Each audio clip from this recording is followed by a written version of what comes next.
Imagine this. You wake up one day to find your dreams neatly packaged, labeled reasonable, and placed just within reach. Society nods in approval.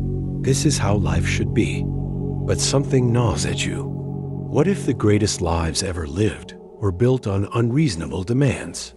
What if sanity is the very cage keeping you from soaring? The deepest manipulation techniques in psychology whisper that conformity is safety.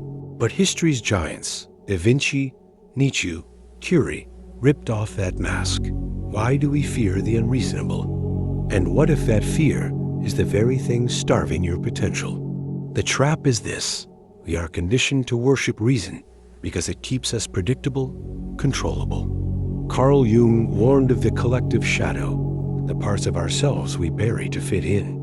Nietzsche called it the herd instinct, where society punishes those who dare to think beyond its walls.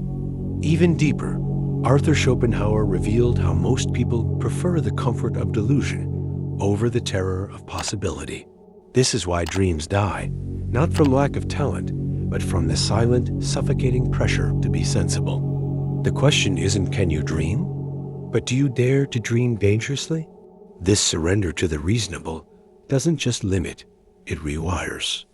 Cognitive biases like the status quo effect trick us into believing safety lies in stagnation. Neurologically, our brains prune away unrealistic ambitions to conserve energy, mistaking survival for living.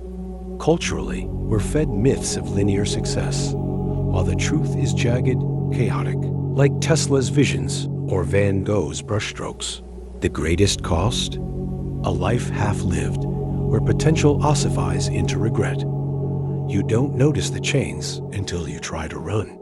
What if the world's most extraordinary achievements were born from defying this very system? The escape begins with a single act: radical refusal. Steve Jobs called it thinking different. Einstein danced with thought experiments that defied logic.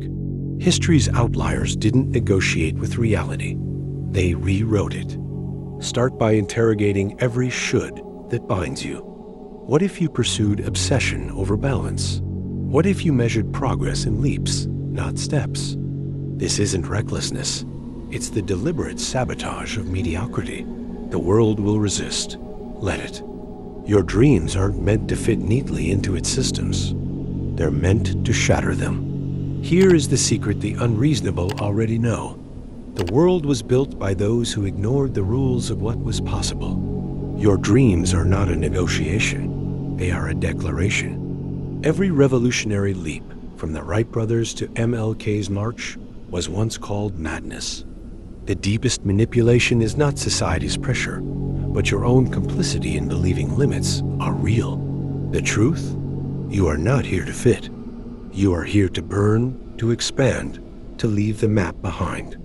So ask yourself, what would you attempt if failure was irrelevant? Now, go set it on fire.